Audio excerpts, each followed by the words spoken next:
O fundo imobiliário VGHF11 está gerando uma certa polêmica na internet. Isso porque ele soltou o último relatório de gestão ou relatório gerencial, depende muito da gestora, do mês de março, que ocasionou ali dúvidas quanto à defesa dos interesses dos investidores pela gestora. É sobre isso que falaremos nesse vídeo. Então vem comigo. Primeiro, para quem não conhece, o VGHF11, ele é o Valora Hedge. Valora Hedge por quê? Porque é um fundo da gestora de recursos de fundos imobiliários Valora. E esse fundo imobiliário, ele se tornou bastante conhecido no Brasil e na internet por conta de ser um fundo imobiliário que, entre aspas, concorre com o fundo imobiliário que detém o maior número de cotistas no Brasil, que é o Maxi Renda, que é o famoso MXRF11. Só para você ter uma ideia do tamanho desse fundo, o MXRF11, basta você pegar no relatório gerencial deles, eles divulgaram que chegaram a quase 1,1 milhão, ou seja,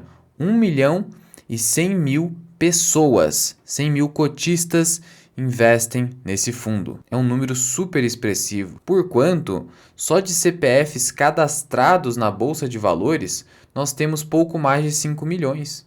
Olha a quantidade de pessoas que possuem o Maxi Renda na sua própria carteira de investimentos. E o Valora, o VGHF11, chegou à marca de mais de 400 mil cotistas. Então veja que o segundo maior em número de cotistas tem 400 mil cotistas. Já o primeiro passa de 1 milhão.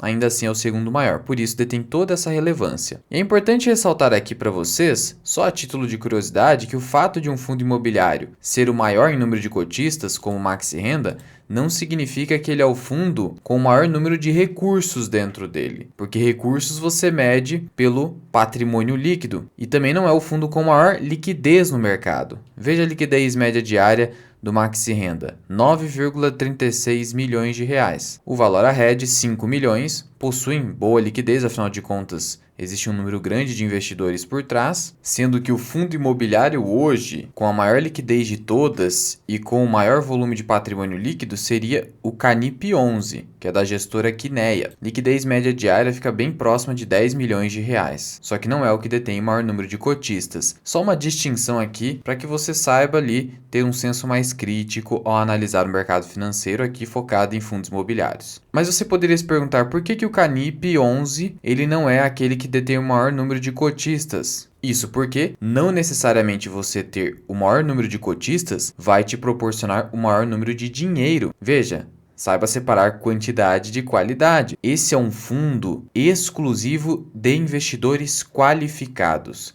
O que é um investidor qualificado, Luan? Pela norma jurídica, pela regra, investidor qualificado é aquele que detém pelo menos 1 milhão de reais investidos em ativos financeiros. E ativo financeiro, eu estou te dizendo que só vai incluir ativos da bolsa no geral ou renda fixa, não vai incluir ativos reais. Por exemplo, você tem um imóvel para aluguel. Esse imóvel vale 1 milhão, por exemplo. Não vai contar como investidor qualificado. Você precisa ter 1 milhão em ativos financeiros. Aí você pode, tendo mais de 1 milhão, pelo menos 1 milhão, comprar esse fundo. Então ele acaba sendo restrito, mas como só qualificados e qualificados têm mais dinheiro para investir, ele acaba sendo o maior de todos. Só uma distinção aqui para vocês. E mais um detalhe para vocês, principalmente para quem é iniciante, está começando, do motivo pelo qual o Valora, o VGHF11, concorre com o Maxi Renda. É o fato de que tanto o Maxi Renda quanto o Valora Hedge são fundos imobiliários base 10. O que é isso? Fundo imobiliário base 10, Luan? São esses fundos que custam algo próximo de R$ 10. Por que isso é tão importante no Brasil? Porque, no geral, no Brasil, os fundos imobiliários vão ter cotas mais próximas de R$ 100. Não cotas próximas de R$ 10. Então, o fundo base 10 é aquele que tem uma cotação próxima de R$ 10. E aí, para o pequeno investidor, faz todo sentido para ele comprar esses fundos em que você tem cotas com preço mais módico, um precinho menor. Apesar disso não dizer muita coisa, só que isso aqui atrai liquidez, assim como desdobramento de ações acaba atraindo mais liquidez. Não bastasse isso, o investidor ele costuma fazer aportes mensais. Então todos os meses ele pega lá os seus R$ 500, seus R$ 300 e vai aportar em ações ou fundos imobiliários ou nos dois. Só que No final das contas, você vai lá, faz seu aporte total e sobra um pouquinho de dinheiro. Vamos supor que sobre R$ 30, R$ 20 ou até R$ 50. E aí, você não tem condições com esse dinheiro de comprar ou um lote cheio de ações, 100 ações, ou você não tem condições de comprar uma cota de fundo imobiliário comum, como seria um Canip 11, em que você precisa pagar R$ 100.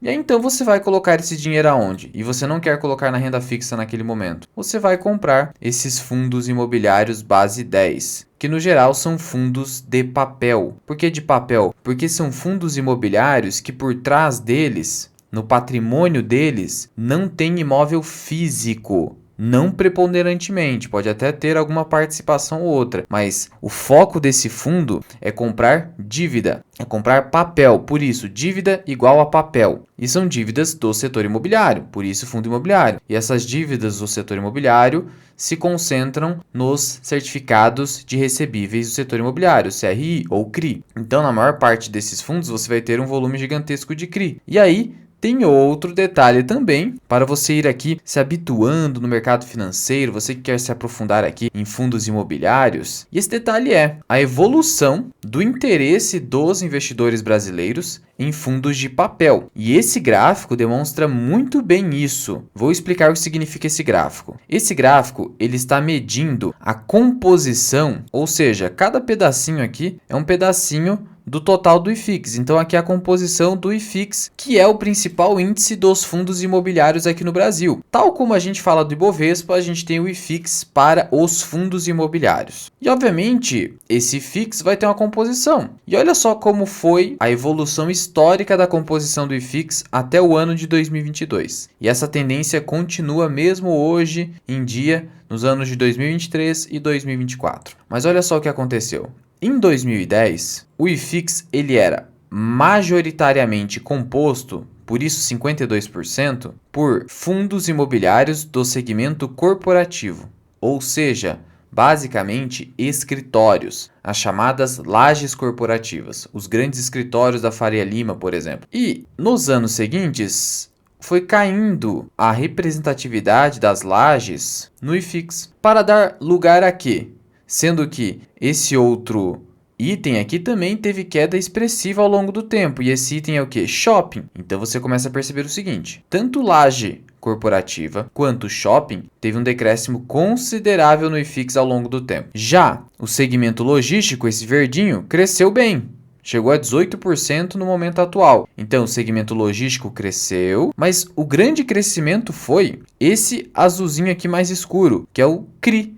Ou seja, fundo de papel, saiu de 3, 2% ali, ou um percentual insignificante em 2010, para atuais 42%, na verdade já chegou a 45%. E aí você começa a perceber como está funcionando o comportamento do investidor brasileiro no que toca aos fundos imobiliários. Está havendo uma grande demanda por fundos de papel. E veja que essa tendência de crescimento dos fundos de papel não vem ocorrendo somente em momentos em que os juros brasileiros estão elevados, como são os anos de 2022 e 2023. Mesmo em 2019, já estava havendo um crescimento bem relevante na composição do IFIX no que toca à inserção dos fundos imobiliários de papel. E por que eu estou te dizendo isso? Porque isso explica o alto interesse dos investidores, e você até percebe isso em vídeos que falam sobre esses fundos imobiliários, dos investidores em fundos de papel, Maxi Renda e o Valora Red. Por isso, qualquer polêmica que ocorra em cima desses fundos imobiliários vai acabar afetando muitas pessoas. Talvez esteja até mesmo afetando você que tem cotas de algum desses fundos. E no caso, nosso assunto de hoje se refere ao VGHF11. Bom, após essa introdução, vamos ao que realmente está acontecendo com esse fundo. Ele publicou o seu relatório de gestão. Onde que você acha isso aqui? O relatório de gestão ou relatório gerencial você encontra no site de relações com o cotista, que a gente chama de RI, por conta de herdar essa terminologia das ações das empresas. Então, o que você vai fazer? No seu buscador, Valora Red ou VGHF11 RI. Tanto faz. Achei aqui VGHF11 e aqui dentro eu vou procurar os relatórios de gestão e eu vou localizar esse relatório. Aqui ele vai te informar também o último dividendo pago e aqui já tem um problema que está ocorrendo com esse fundo, a queda dos seus dividendos. Mas já falaremos sobre essa queda adiante. Primeiro vamos tratar do assunto aqui que provavelmente é o maior interesse seu nesse assunto. Então já se inscreve no canal e ativa o sininho aqui embaixo para não perder nenhum vídeo relevante que possa lhe interessar. Chegamos aqui ao relatório de gestão, onde a gestão vai explicar o que aconteceu no mês de referência. Que mês de referência é esse? Março de 2024. E aqui eu fiz alguns destaques para vocês. Primeiro, esse é um fundo bem diversificado. Ele está com 138 ativos. O que isso significa? Que o pessoal também gosta desse fundo porque ele tem um portfólio bem diversificado. Então o risco fica diluído, porque é muito difícil você não receber dinheiro de 138 ativos. Lembrando que a maioria deles são CRIs e são dívidas. Então é muito difícil você ter ali um portfólio de 100 dívidas e você não receber ali a maioria delas, salvo se você escolheu muito mal ou se o risco é muito elevado. Aí é outra história. E aí eu vi o destaque aqui para o último dividendo, que eu falei para vocês, de 8 centavos. E veja que esse 8 centavos é uma queda no dividendo. Então o cotista já está um pouco insatisfeito com esse fundo, porque está havendo uma queda no dividendo pago. Um dos motivos da queda decorre do próprio cenário de juros hoje no Brasil. Está havendo uma queda na taxa Selic, isso gera queda no CDI, que acarreta queda no fluxo de pagamentos, de recebimentos desses fundos imobiliários de papel, que tem ali parte do seu portfólio de dívidas em CDI. O IPCA também ficou mais ou menos controlado, por isso esses fundos de papel, no geral, vão apresentar agora uma certa queda nos dividendos a serem pagos, a tal ponto que a rentabilidade do fundo nos últimos 12 meses ficou em 11,4%, como destaca a própria gestão. E 11,4% para um fundo de papel, hoje em dia, é uma rentabilidade baixa. Sabe por quê? Porque quando eu entro aqui no site do Tesouro Direto, nesse momento, nós temos o Tesouro IPCA+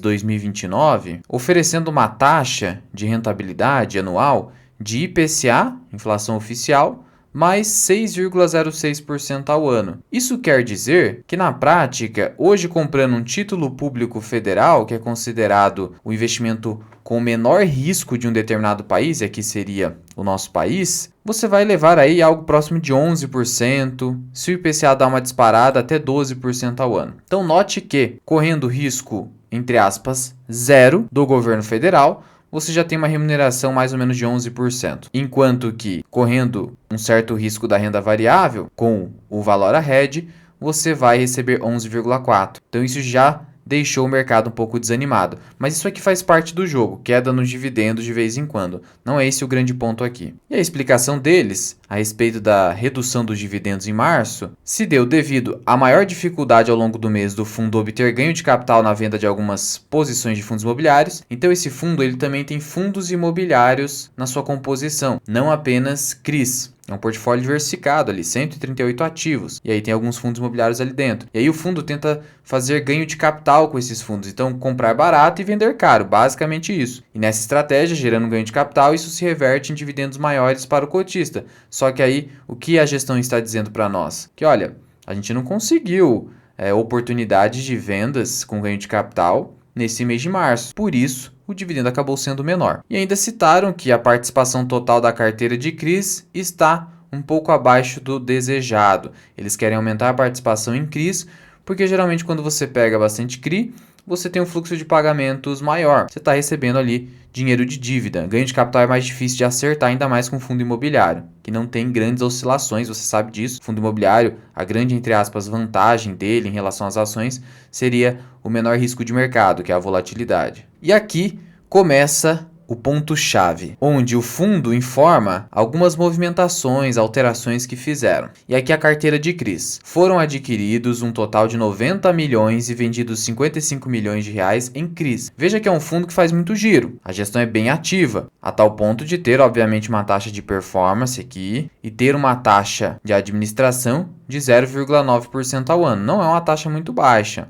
Você tem ali fundo de tijolo como o HGLG11, que tem uma taxa de 0,6% ao ano, ou um fundo de shoppings também de tijolo como o MAL11, que é 0,5% ao ano, 0,9%, porque a gestão é bem ativa aqui e ainda tem taxa de performance. Ok, então fez essa movimentação aqui que eu comentei com vocês, e foca aqui, comprou 90 milhões de reais em CRIs, em dívida. Fez aquisições também aqui na carteira de fundos imobiliários, quase 50 milhões. Beleza, então você entendeu aqui o seguinte, no primeiro momento, o fundo está querendo aumentar a posição em CRIs, então está comprando CRIs para ter mais dividendos no futuro e está com dificuldade de ter ganho de capital em fundos imobiliários. E aí pegou 90 milhões de reais e comprou em CRIs. Beleza. E quando você desce mais um pouquinho esse relatório de gestão, você tem a carteira dos ativos, aqueles 138 ativos que o fundo informa. E a primeira posição de CRI, de dívida do setor imobiliário, é o VGRI mezanino. Já falo com vocês sobre esse CRI, mas o que eu quero que você entenda é que hoje ele é uma posição bem importante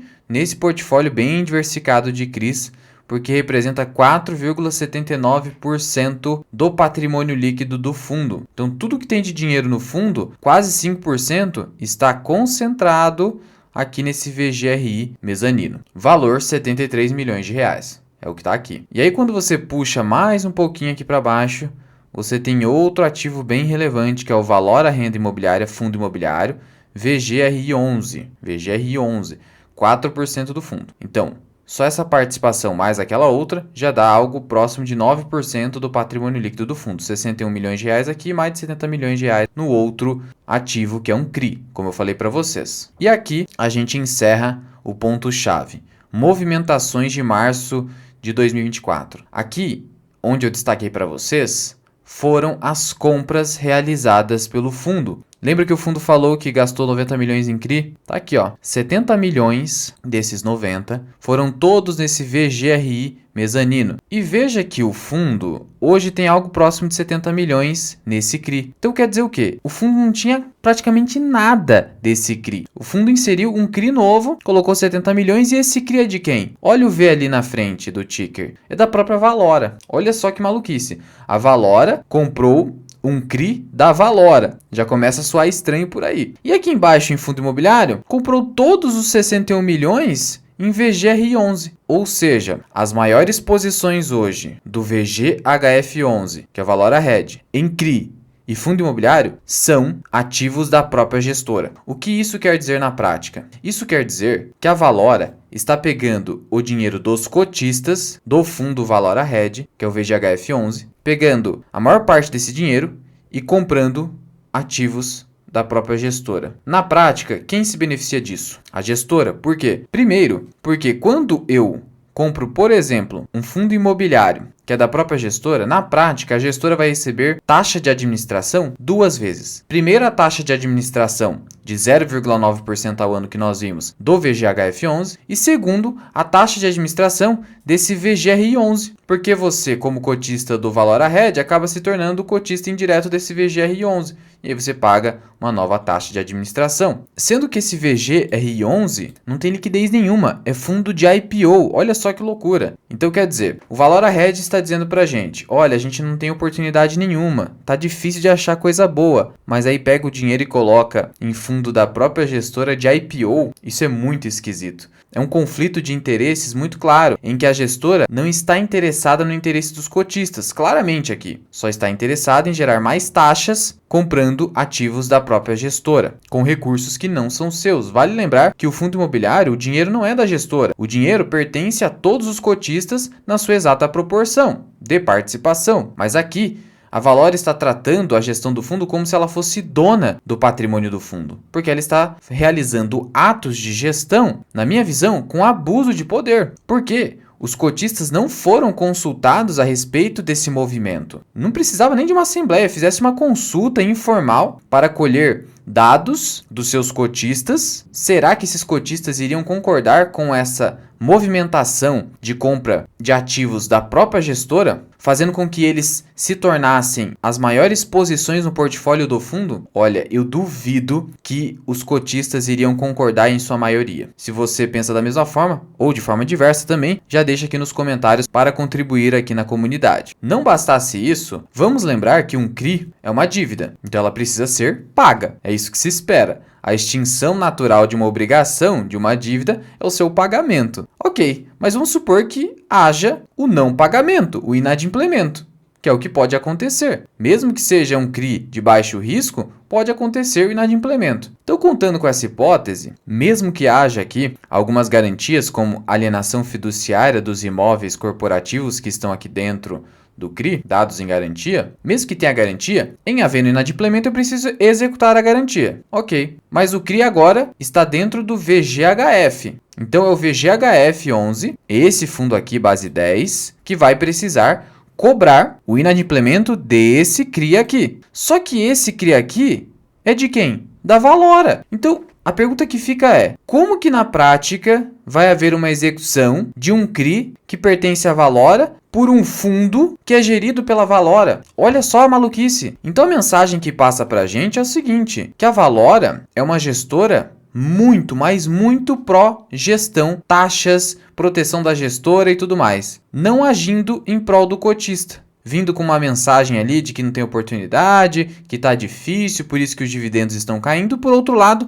está agindo em benefício próprio, como se a gestora fosse a dona dos recursos e não uma mera mandatária, uma procuradora, uma gestora. Então, eis o grande problema hoje com essa gestora. E aí que fica uma dica para vocês. Fundo imobiliário, você não vai ter grandes oscilações de preços. O desvio padrão, ou seja, a oscilação que você vai ter, ela é menor, desde que seja em fundos de tijolos, que não haja tanta vacância e uma série de outros requisitos. Não é tema aqui desse vídeo. E fundo de papel, você pode até ter um pouco mais de volatilidade se o fundo não for tão diversificado, se tiver muitas dívidas ali com altíssimo risco. Você conhece os exemplos clássicos aqui da nossa bolsa, como HCTR11 e DEVA11. Mas o que a gente tem que focar como algo, um lugar comum nos fundos imobiliários é a qualidade da gestão, o alinhamento de interesses da gestão com os cotistas. E aqui não está havendo, pelo menos não nesse caso em específico, mas começou com isso, você já começa a ligar o sinal de alerta em relação à gestora, não só em relação ao fundo, porque às vezes você vai acabar pensando, esse é um caso isolado do VGHF11, mas será que é isolado? Será que não é a gestora que vai acabar agindo assim em algum momento em todos os fundos da gestora? Porque quando a gestora é boa, por exemplo, uma Quineia, raramente você vai ter um problema com o fundo da Quineia. Então a qualidade da gestão é um dos pontos mais importantes nos fundos imobiliários. Tamanha a qualidade da Quineia que ela consegue cobrar até taxas maiores e mesmo assim ter grande demanda, a tal ponto de ter aqui o maior fundo imobiliário de papel do IFIX em termos de patrimônio líquido, que é o Canip 11. Portanto, note que começou com esse tipo de coisinha, querendo ganhar dinheiro em cima dos cotistas, que são os verdadeiros donos do fundo, talvez seja melhor você sair. Eu não vou dar nenhuma recomendação aqui no Valora, não tenho relatório nesse sentido nem nada, mas é algo importante a se pensar com fundos imobiliários. A gestão começou a te sacanear, como aconteceu no IRB, como aconteceu no Americanas, não vou falar como se isso fosse algo restrito aos fundos imobiliários. Começou a te sacanear, antes que a bomba estoure em algum momento, você já sai. Porque de nada adianta você sair quando efetivamente perdeu os fundamentos. E aqui seria o caso que do fundo eventualmente ter um default generalizado para você sair dele, como aconteceu com o TORD 11, eu não vejo como uma boa ideia. Portanto, cuidado também ao ficar focado em fundo base 10. Isso aqui não significa nada, esqueça a cotaçãozinha, não é isso que importa. A qualidade da gestão e outros fatores, isso sim vai fazer você se tornar um bom investidor e ter ali uma carteira robusta. Lembrando por fim que estamos quase encerrando o prazo da declaração anual do imposto de renda e nós temos o aplicativo da Grana, em que você vai conseguir declarar o imposto de renda de fundos imobiliários e ações na Bolsa de Valores em menos de 5 minutos, adotando a declaração pré-preenchida no plano Mais Grana. O aplicativo é gratuito, mas para ter esse benefício da declaração em menos de 5 minutos, você tem que assinar o plano Mais Grana. Mas já baixa o aplicativo, é gratuito, e aí depois você avalia se vai entrar aqui no plano pago. E é um aplicativo muito bom, indicado pela B3, o que te dá segurança na hora de fazer a sua declaração anual para não ter ali divergência de informações, não ter problema depois. Você quer resolver o seu problema, quer economizar tempo e dinheiro. Portanto, o aplicativo da Grana é uma possibilidade. Eu vou deixar o link aqui na descrição e no primeiro comentário fixado. E se esse vídeo te ajudou de alguma forma, clica no botão de gostei e compartilhe esse vídeo com seus amigos para que essa mensagem chegue a mais pessoas e eventualmente o mercado de fundos imobiliários fique mais maduro, em havendo ali uma cobrança mais efetiva da transparência e do alinhamento de interesses gestora e fundo. E a gestora deveria ter esse alinhamento, afinal de contas, ela depende do fundo, dos cotistas. Mas bem, não é o que a gente viu nesse caso. Muito obrigado por ter ficado comigo até aqui. Eu sou o Luan, esse que é o canal Mirai Investing. Até o próximo vídeo. Fui!